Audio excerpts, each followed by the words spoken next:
The Colts did something different in this draft class, and it's the main reason I liked it so much more than any other draft that Chris Ballard has had in Indianapolis. You see, Chris Ballard always drafts high caliber athletes, and I like that. The problem is a lot of those big time athletes, especially the early round picks, the Rock Ya-Sins, the Ben Banogus, they just weren't great football players once they entered the NFL. This year, the Colts picked big time athletes who are actually pretty darn good at football. And I get Anthony Richardson is not a finished product, but he was my number 1 overall player in this class, so naturally, I love that pick at number 4 overall. But the Colts were not done. Josh Downs in round 3 is going to be that possession slot receiver who's going to get open at ease for Richardson early in both of their careers.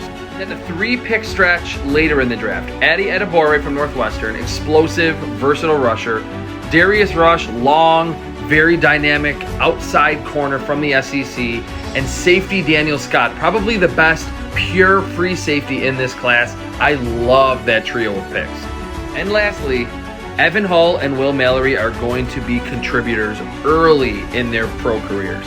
They might not have crazy upside, but they both tested well, and Will Mallory's film was as good as a lot of other tight end prospects who were picked in front of him. And yes, I understand that it's Jonathan Taylor's backfield, but Evan Hull has great hands, and he was the focal point of that Northwestern offense this past season. For once, I can say the Colts did a really good job blending athleticism and football skill together in one draft class.